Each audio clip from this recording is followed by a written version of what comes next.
What's up? This is Coach Vassar. Audio Daily Beat going over Monday, September 2nd. This will also repeat on Thursday, September 19th. This is a 3G only format workout. We're going to see endurance on the treads, power on the rower, and endurance on the weight floor. As always, if you're new to these Audio Daily Beats, picking this up where Mike left off, kind of do my own style as I find my foot in with everything. I'll go over the template itself real quick, kind of talk about key concepts, break things down a little bit more into detail, and then go from there. So as we mentioned, we have endurance on the treads, power on the rower, and then endurance on the weight floor. This is a 3G workout, so every station is going to see just one long 14-minute block, standard 3-minute transitions and everything. 3 is actually the magic number for today. So we're going to see on the treads 3 pairs of push to base combos for part 1. Part 2, also 3 pairs of push to base combos. And then on the rower, we're going to be doing a row distance and a med ball 3 times before you change the distance and the med ball exercise for parts 1, 2, and then part 3, which is technically a bonus block, bonus section. Weight floor, we're going to see back-to-back supersets for 3 rounds. There's going to be 3 paired exercises. So you'll do the first pair for 3 rounds, do the middle pair for 3 rounds, and then the last pair for 3 rounds. And then you'll repeat that entire thing at 6 reps each. So a little bit less reps the second time through. Looking at key concepts today, treads, you got a 14-minute tread block alternating between push and base. Goal is to set your push and base intensity and hold throughout the block, even as your push gets shorter in the second part. Rower, you're repeating a row and an exercise. We will build on this exercise as we go. Your goal is to match or beat your row time. They get shorter throughout the block. And then on the floor, today is all about muscular endurance. It's 3 rounds back-to-back of each pair of exercises before resting. As far as setup goes, obviously you'll need dumbbells on the weight floor, and then rowers will need med balls at the rower stations as well. Looking at the treads first, overview is just going to be one 14-minute tread block with 2 parts. Each part has 3 rounds of a push and base. Goal today is to set your push and base intensity and keep it throughout the entire block for 14 minutes. So your first part is going to be a 90-second push followed by a 1-minute base 3 times, and then immediately into a 1-minute push followed by a 1-minute base 3 times. Once they've completed that, they'll hit their finisher, which is going to be a nice, simple 30-second all out. So as we kind of go through this process, first push, first base kind of set the tone, and then we want to be able to maintain throughout, knowing that it's a 90-second push, and the recovery is a little bit shorter. Coaching member is more conservative to moderate on the intensities. So they recommend, of course, as always, power walkers at least 6% or greater. Joggers and runners, they'll probably be somewhere between 1 to maybe 1.5 over their base. Bikes and striders, maybe kick it up 3 to 4 gears over base. And then they'll do that for 3 rounds, obviously with the longer push. Heart rate will trend upward, and during that base, it will stay kind of elevated.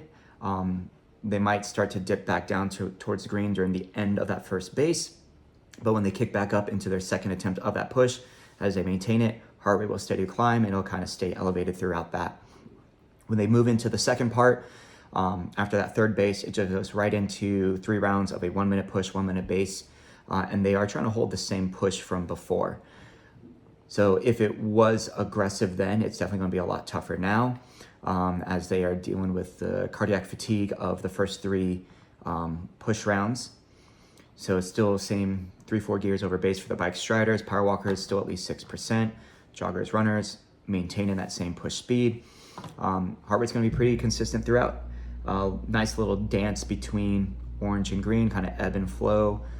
They might not see max heart rate as far as like red zones or anything like that, but definitely by the end they should be, high orange or so. Finish with a 30-second all out, nice and simple. When it comes to part 1, once again, should definitely be challenging but doable. So conservative push, and they may be in the green for the first push, and that's okay because it'll continue to rise throughout. And then once again, they want to maintain same speeds, same inclines into part 2. That's pretty much it for the treads. Nice and simple there. When it comes to the rowers, 300 meters will be the longest distance they row. Definitely set up the expectation of using stored programs. They're going to do their row, do a med ball exercise, and then rest as long as needed. Check their time, obviously, and then when they're ready to go, do it again. Because they have 3 attempts here, definitely an opportunity for members to kind of feel out how much rest is really needed. So if their second attempt, same time, great, they rested long enough. If they do better, even better. Obviously, if they go slower, that's an opportunity to coach them, like, hey, take another 10, 20, 30 seconds. What I like to do is use the water tank as an example. So at the very least, like, it takes about 20 to 30 seconds for the water to settle down and stop. Med ball exercise, that's gonna probably take another 20 seconds or so. So they should take a solid, minute of recovery if they do this right. First row is that push, so definitely they're gonna be a little breathy by the end. They may dip into high green, a little bit of orange, and then nice and simple med ball squat. When they go into the 3 rounds of that, they'll go into part 2. They'll say 200 meters. So obviously, shorter distance recommendation is to do this as an all out. So definitely very uncomfortable. Average watts should be higher. So as they use that stored program, have them check their average watts and try to increase that throughout, as well as matching or beating their time. They'll switch the med ball exercise from a squat into a front press. So as they extend out, emphasize, keeping that midline tight, avoid leaning back so they could get the actual engagement of the core muscles to get the most out of it.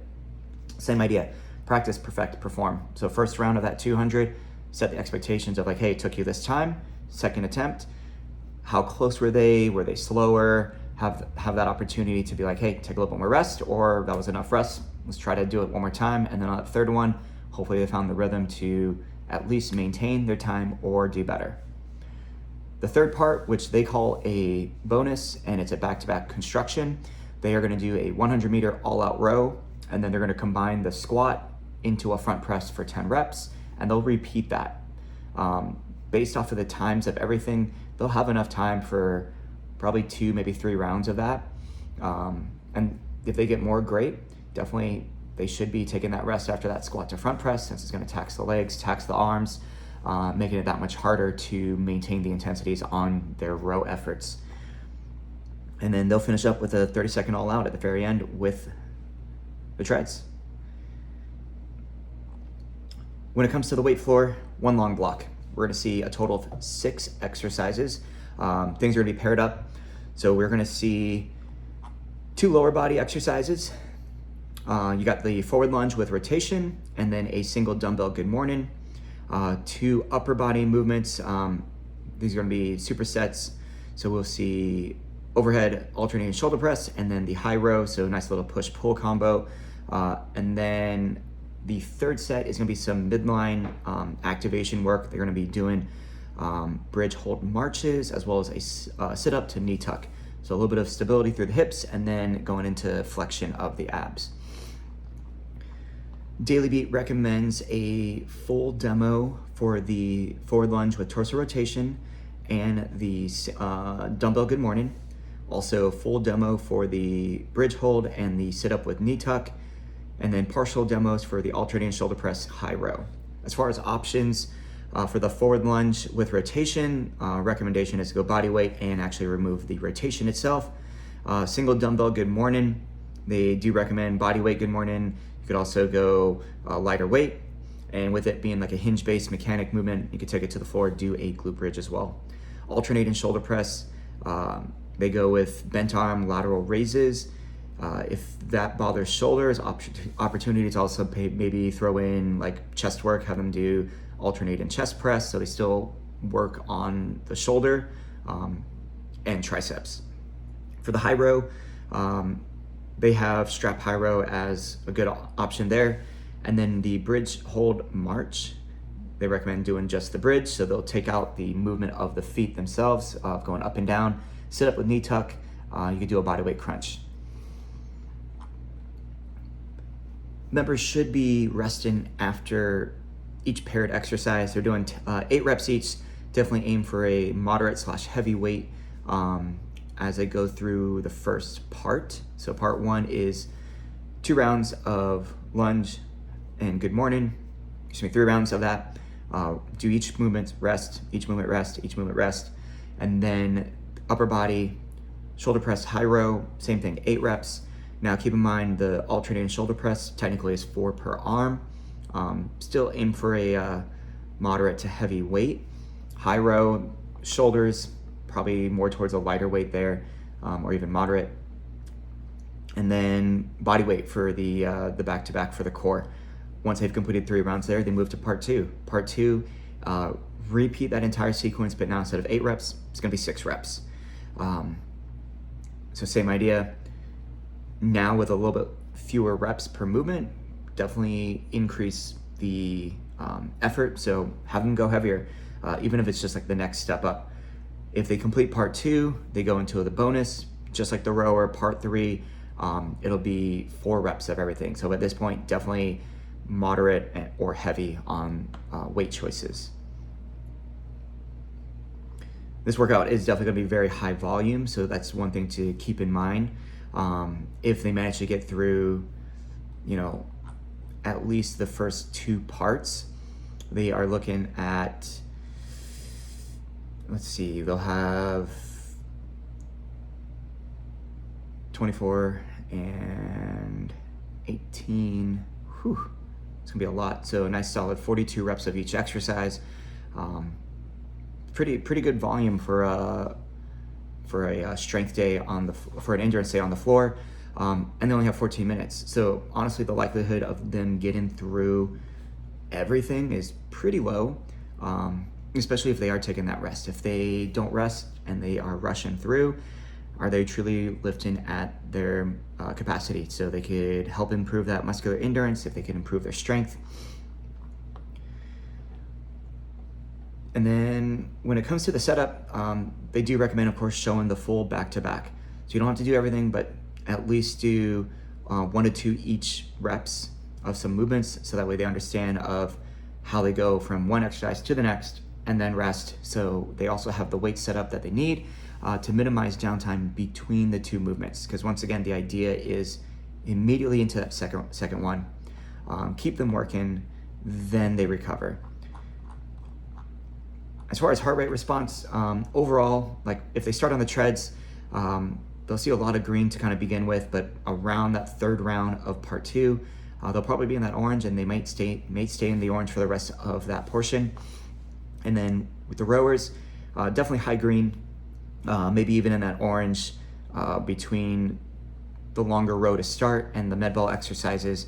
As they kind of fatigue out and they get to that bonus, they'll definitely be high green, hidden orange possibly, unless they really take long recoveries and allow those heart rates to drop down. Weight floor.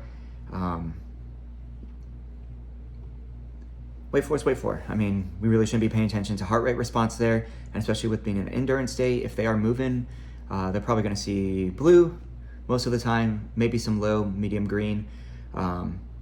Very rarely will they get that uncomfortable orange feeling here, and if it is, it's probably for about 10 to 20 seconds as they finish out some of these tougher movements like the single dumbbell good morning, or even the forward lunges. Obviously a lot of lower back or lower body stuff will tax the full body a lot more, as people tend to go heavier for those exercises.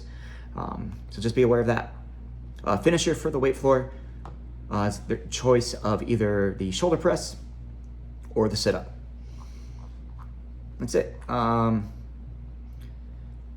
As far as this workout, one thing to keep in mind, it is 3G only. So if your studio has the MBO set up correctly, make sure that these classes are listed 3G in the app. That way members know ahead of time.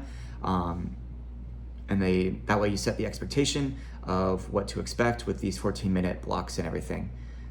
Last thing you want is a member to come in thinking it's a 2G and then they got cheated out of 8 minutes on the treadmill or something. So make sure that's set up well. Otherwise, it's gonna be a good workout as far as continuing the trend of some basic but efficient workouts from the day before into today, and then eventually the next day. As always, starting out here looking for any feedback, so of course let me know. You could message me on GroupMe. You could also post comments on these videos themselves. Filming them out a few days in advance, so of course any feedback won't be present into a couple more videos in. So if you find benefit in this, great, appreciate it. Thank you so much. My information's down below in the description, and coach it all down.